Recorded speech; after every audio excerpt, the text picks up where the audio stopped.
Welcome friends. अपने पिछले tutorial में हमने डेलीगेट्स के बारे में पढ़ा था, डेलीगेट्स के साथ काम करना देखा था और उसका एक प्रोग्राम भी देखा था कि वो कैसे इम्प्लीमेंट होता है। तो अपने आज के इस ट्यूटोरियल में हम मल्टीकास्ट डेलीगेट्स के बारे में पढ़ेंगे। मल्टीकास्ट डेलीगेट से क्या होता है कि जो हमारा डेलीगेट है वो एक से ज्यादा मेथड्स को रेफर करता है रादर देन कि एक मेथड को ही वो रेफर करे। तो चलिए आइए इसे समझ लेते हैं। इसमें क्या है, सबसे पहले हमने डेलीगेट क्रिएट किया हुआ है, डेलीगेट वॉइड रिटर्न टाइप माई डेलीगेट, डेलीगेट का नाम, और उसमें दो इंटीजर टाइप के पैरामीटर्स हमने लिए हुए हैं। अब हम क्या करेंगे, जो हमारी क्लास है प्रोग्राम, इसी में मैं एक मेथड ले लेती हूँ। चलिए मान लीजिए यहाँ पे मैं एक मेथड ले लेती हूँ। मैंने लिया स्टैटिक, सबसे पहले आएगा मेरा स्टैटिक, इसको मैंने टाइप किया, और वॉइड मैंने रिटर्न टाइप, और मेरे मेथड का नाम मान लीजिए मैंने ले लिया मेथड 1।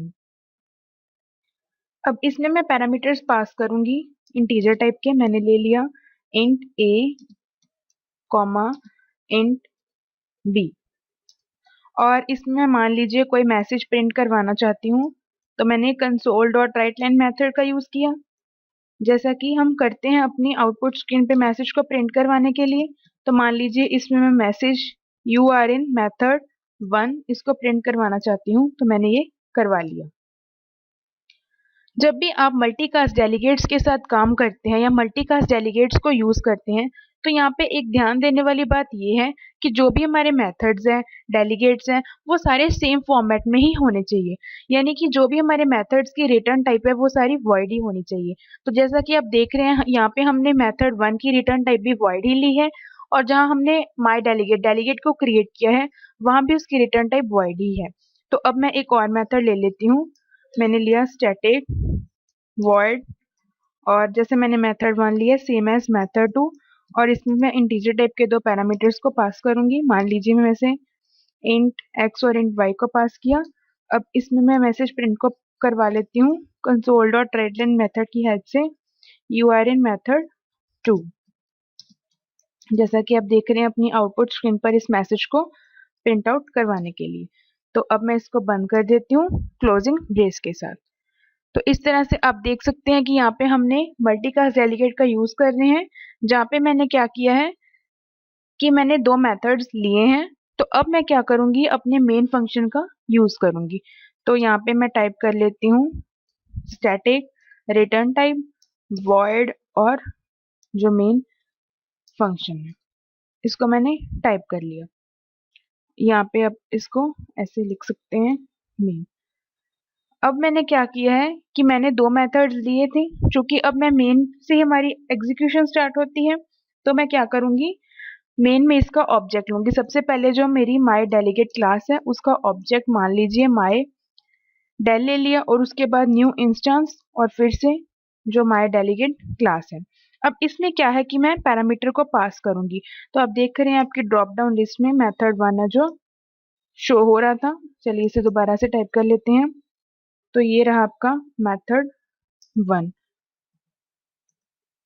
अब क्या हुआ, क्योंकि मल्टीकास्ट डेलीगेट्स में क्या होता है कि जो हमारा डेलीगेट है वो एक से ज्यादा मेथड्स को रेफर करता है। तो इसमें क्या है कि वो मेथड 1 को तो करेगा ही करेगा, पर मेथड 2 को भी साथ में ही करेगा। जैसा कि अब सबसे पहले हम इसका ऑब्जेक्ट लिखेंगे डेल, उसके बाद मैंने प्लस सिंबल यूज किया, then is equal to, then फिर से न्यू इंस्टेंस, और जो माई डेलीगेट है उसके बाद मैंने यहाँ पे रेफर करने के लिए मेथड 2, आप देख रहे हैं माई ड्रॉप डाउन लिस्ट में ये शो हो रहा है। तो मैंने इसको टाइप किया। अब मैं क्या करूंगी कि जो मेरा ऑब्जेक्ट है डेल उसको फिर से लिया, और कोई भी पैरामीटर्स मान लीजिए मैंने 2 और 3 का यूज किया। अब मैं क्या करूंगी, रीड लाइन मेथड का यूज करूंगी अपनी आउटपुट स्क्रीन को होल्ड रखने के लिए। से दोबारा से टाइप कर लेते हैं कंसोल डॉट रीड लाइन, और मैंने इसको बंद किया। अब मैं इसको सेव कर लेती हूँ और इसको यहाँ पे बंद कर देती हूँ। तो इस तरह से हमारा ये प्रोग्राम रेडी है। तो चलिए सबसे पहले इसे रन करके देख लेते हैं। डिबग पे जाके स्टार्ट विदाउट डिबगिंग। तो आप देख रहे हैं कि यहाँ पे हमारी आउटपुट कुछ इस तरह से आ चुकी है, you are in method 1, you are in method 2। अब क्या हुआ कि जैसे ही हमने इसका ऑब्जेक्ट क्रिएट किया देन प्लस इक्वल्स टू, तो हमारा कंट्रोल सबसे पहले यहाँ गया इस मेथड के पास, तो इसने इसके अंदर जो स्टेटमेंट थी यू आर इन मेथड 1 उसको आउटपुट स्क्रीन पे प्रिंट करवा दिया। उसके बाद ही उसने क्या किया, यू आर इन मेथड 2 यानी कि सेकंड मेथड को भी उसने रेफर करवा दिया। अब क्या है कि मान लीजिए हम अपने डेलीगेट की हेल्प से सिर्फ एक मेथड को ही रेफर करना चाहते हैं, तो हम ऐसा भी कर सकते हैं। उसके लिए क्या है, सेम जैसे हमने डेल जो हमारा ऑब्जेक्ट है then minus is equal to new instance लिया मैंने। उसके बाद फिर से जो माय डेलीगेट है और यहाँ पे मैंने जो मेथड 2 है उसको टाइप किया। अब मैं क्या करूंगी कि डेल जो ऑब्जेक्ट है, मान लीजिए 3 में मेथड 2 को शो नहीं करवाना चाहती, तो मैंने यहाँ पे 3 को टाइप किया। उसके बाद मैंने इसको सेव कर दिया। अब क्या है कि मैं चाहती हूँ कि जो मेरा 3 वाला है वो शो ना हो, यानी कि जो ये वाला डेलीगेट है वो शो ना हो, तो मैंने इसलिए कर दिया। अब मैं इसे सेव कर लेती हूँ कंट्रोल एस के साथ। तो इसे चलिए दोबारा से रन करके देख लेते हैं।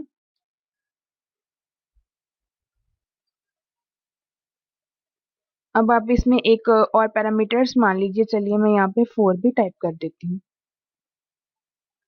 तो इसे फिर से रन करके देख लेते हैं। पहले हम इसको बंद कर देते हैं।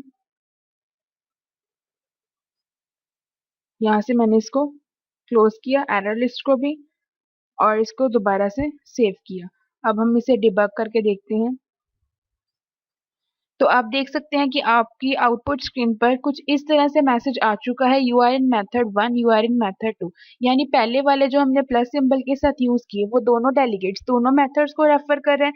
उसके बाद मैंने क्या किया कि जो डेल 3 और 4 कि थर्ड वाला यानी जो मेरा मेथड 2 है वो शो ना हो, तो उसने क्या किया, सिर्फ एक मेथड को ही रेफर किया। तो इस तरह से अपने आज के इस ट्यूटोरियल में हमने मल्टीकास्ट डेलीगेट्स के बारे में पढ़ा। देखा कि मल्टीकास्ट डेलीगेट से हम जो हमारा डेलीगेट है वो एक से ज्यादा मेथड को रेफर भी करवा सकते हैं, पर अगर हम चाहते हैं कि हमारा डेलीगेट सिर्फ एक ही मेथड को रेफर करे तो हम वो भी करवा सकते हैं। अपने आज के ट्यूटोरियल में इतना ही। थैंक